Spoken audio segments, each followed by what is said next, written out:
দামি একটা হাদিস আপনার সামনে রেখেছি, হাদিসটা আমি বয়ান করব। এই হাদিসটা না শুনে আপনারা কেউ যাবেন না। মেয়েরা যারা ভলেন্টিয়ার আছো, মেয়েদের মধ্যে চাদরটা ঘোরাও, যে যা পারে খুশি মনে দিবেন। যারা নিয়ে এসেছেন দিব মনে করে ঘুরিয়ে নিয়ে যাবেন না, তার জন্য চাইছি।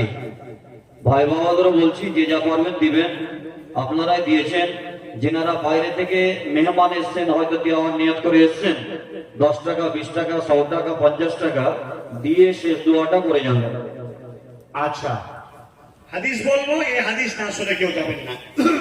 আসেন না, অন্তরের গভীরতা থেকে দিয়ে যান।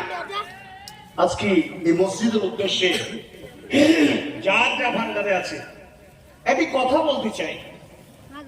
মনে করেন 500 কোটি টাকা 30 জন ব্যক্তি আপনারা দেবেন, আর এই 30 জন ব্যক্তি দলবদ্ধ সহকারে আল্লাহর সন্তুষ্ট লাভ করে জান্নাতে যাবে।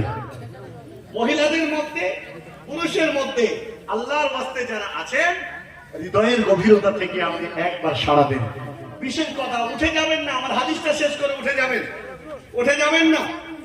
মাশাআল্লাহ, 500 টাকা দান করলেন, 12টা 5 বছর, 2:30 পর্যন্ত আমাকে টাইম দেওয়া হয়েছে, তাই তো?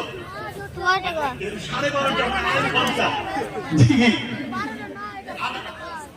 10 মিনিট বসেন, অনুরোধ করবো, বসে যান। আল্লাহু আকবার। 30 জন 10 মিনিট বসেন, শেষ দোয়া করে চলে যাবেন। 10-15 মিনিট সময় দেন। যেনারা বাইরে থেকে এসছেন মেহমান, দিবেন মনে করে, এসছেন দিব মনে করে, ওই জন্য